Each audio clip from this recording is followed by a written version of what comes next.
For my project, I did the National Women's Suffrage Association. It was we the people, not we the white male citizens, nor yet we the male citizens, but we the whole people who formed the Union. This is a quote by Susan B. Anthony, who was an advocate for women's rights. So the start of the conflict. In February of 1869, Congress passed the 15th Amendment, which prohibited voting discrimination against people of color. And this amendment was very loosely worded, so it was very easy to find loopholes through it. And this caused a big conflict around the entire country, not just in the South, because it caused people to be, why can they vote and why can't we vote? And why can I vote here sometimes but not there?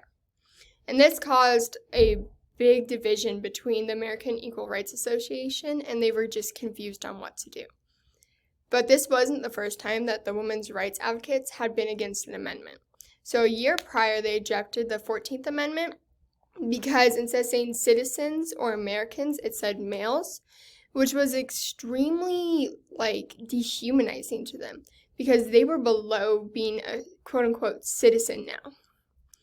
And this really worried them because their rights were being suppressed. And now with the new 15th Amendment coming in, and it's allowing, again, men to vote without women being able to vote, it was very concerning. And their main question was, why not all people of color be able to vote? Why is it just the men? So the conflict gave life to two very different groups that, although they wanted the same thing, had very different ways of getting it. The first group is the National Women's Suffrage Association, and their founders were Susan B. Anthony, which I mentioned before, Lucy Stone, Elizabeth Cady Stanton, and Lucretia Mott. And they believed that women's rights advocates should fight for the inclusion of women rather than defend the 15th Amendment as it was. They said, yes, we like that they can vote, but why can't we vote? So The Revolution was a newspaper created by NWSA, and it was first published on January 8th, 1868, and it was most known for its controversial heading, Men Their Rights and Nothing More, Women Their Rights and Nothing Less. And although the circulation of it never got more than 3,000, its impact on the women's rights movement was very significant. And the revolution discussed very controversial topics such as divorce, prostitution, reproductive rights, and the woman's right to vote or lack thereof. The revolution attracted working women all over the country by discussing discrimination in the labor force. But eventually in 1870, the revolution was shut down and sold to AWSA.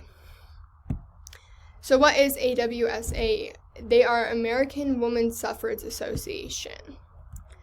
They were founded by Henry Brown Blackwell, Julia Ward Howe, Henry Ward Beecher, and Josephine St. Pierre Ruffiton, which is kind of odd because it's showing that not only were women very for having them to have voting rights and everything, but also men were, because there's two men who were for this.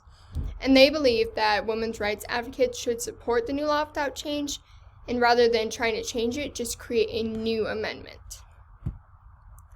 So after buying the revolution, they turned it into the Woman's Journal. And it was first published 2 years after the revolution's first publishing, and they had less negative views, and they chose to write more about educational, occupational, legal, and political equality. And although the newspaper printed many speeches, notes, and discussions about women's suffrage, that wasn't their main thing. They also had quote-unquote women things, like cleaning, gossips, all stuff like that. But the Women's Journal had the same goal as the revolution, and they just went about fighting inequality in a less judgmental way.